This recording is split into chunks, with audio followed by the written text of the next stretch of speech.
Hello! So this is episode 14 of the Transformers Countdown to Extinction. So in this particular episode, Megatron has been presumed to be dead. Starscream is working with Dr. Archevile. They're creating this. Dr. Archevile shows him this exponential thing that creates energy. And Starscream says, like, you know what I'm going to do? I'm going to destroy the Earth. And with the energy from the blast, I'm going to collect it and get it to Cybertron. So I'm going to go to Cybertron with Dr. Archevile and wait for the Earth to explode and then collect the energy when that happens. Pretty messed up. So the world is in ruins. The Autobots are rebuilding it, and you see Ironhide like with a machine putting cement on the holes. And I'm thinking to myself, so you can make glue, you can make liquid nitrogen, you can make all these things, but you cannot make cement? And you can make liquid metal, but you cannot make cement? I'm confused. And then there's another glitch. You notice that Brawn is helping Brawn. There's two Brawns. But it's not, it's actually Gears later. And then so the Decepticons have now found favorite word. It's called geeky. Yep, geeky. It's their favorite word. In Teletrend 1, Optimus says Teletrend 1 is now back online. Was this all the way back from the episode of Skyfire? I'm not quite sure because I don't remember Teletrend 1 ever being broken. And then Starscream takes Dr. Archevile to the secret lab.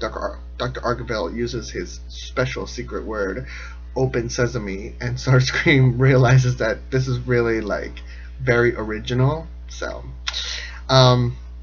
Starscream then is going to build a thing that's going to blow up the thing, and then his ingenuity is turning a screw. At the time, you don't realize that he actually built that little machine, but you see him just turning the screw, and you think to yourself, so turning the screw makes it into a bomb? Wow, that's crazy. And then one thing that always fascinated me is there's no plants in Cybertron, mind you, in this Cybertron, because in the future, Beast Wars, you know what's going on. Is there oxygen in Cybertron? Because it's all metal. And humans don't have like a little headgear or anything. So I'm a little concerned about whether there's oxygen in Cybertron for humans, because they're just walking around, they don't even care. So then Optimus is fighting Megatron, because Megatron finds out about the whole situation. He's going to go to he's actually alive, go figure. And then he's going to go to Dr. Archevile's lab. So the Autobots, they're following them, and then what happens is that Optimus is standing there, and Megatron is like walking slowly behind him. I'm like, he's a giant robot. You can't like notice a giant robot walking right behind you, sneaking up on you. I don't know, metallic. I mean, if it was like a giant like air-filled robot, maybe, but it's a giant metallic robot. So, and then when did Reflector go to Cybertron? Because you have a cameo of Reflector. Poor Reflector. Like, hardly, there's no storyline behind Reflector. Reflector just kind of follows everything. And okay. So then the Decepticons lead the Autobots into a trap, which happens to be quicksand in the desert. Okay. I don't know the actual logic to that.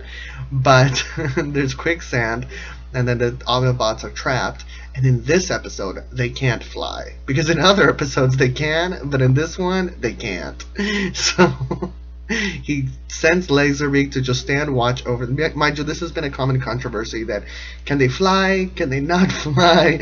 I think they were able to fly at one point, and then somewhere along the lines they weren't.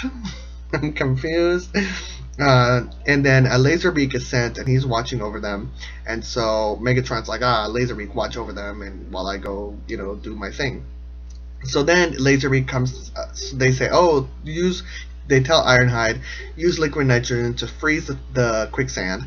And Laserbeak comes down to try to stop him. Mirage shoots his little thing and he hits Laserbeak, and then Laserbeak turns into a cassette, and then Jazz catches him, and then he puts him away inside of him, Mind you, I'm assuming putting an evil robot inside of you might do something to you. I don't know. But and then how did Megatron enter the cave? Because this is like a super secret cave that you can only enter with like a special code, which happens to be Open Sesame. But and Dr. Archevile's voice, but Megatron, of course, he can go in there. I'm sure maybe he used Soundwave because Soundwave can imitate sound waves, and so Dr. Archevile tries to stop the bomb because he thinks this is really messed up, that they're going to destroy the Earth. You know, I'm evil, but this is really evil. So he gets shocked by the machine, and then he gets, Starscream sends him to go get repaired. And when he gets repaired, he turns into a half robot human thing. Mind you, he's already, like, he has a metallic arm and whatnot, but now he's like half robot. And then it reminded me of the Centurions. Do you remember the Centurions when they had holes in their bodies that things would attach to them, and the bad guy was like half bad guy, half robot. So then Megatron realizes that Starscream is out to destroy the planet, so Megatron's going to stop the bomb from happening, and then the Optimus and Megatron play football with the energy device after they stop it from happening. And then Megatron realizes that this thing is going to explode, so they go outside and they work together, and Megatron tells Optimus, "Load me." That's a gay joke. And then Optimus does load Megatron, and then Megatron shoots, which actually ends up blasting, ironically enough, Starscream, who happens to be out in space coming back in order to figure out what's wrong, why didn't the device go off. And then they are, this Optimus is leading his guys away, and they're like, oh, I wonder what he's going to do to Starscream. I don't know, maybe he's going to load him. So that's Transformers for you, breakdown. What do you think? Do you like it? Love it? Is it a kid's cartoon? Is it not a kid's cartoon? Do you like being loaded? Do you like loading people? Alright. Have a great month.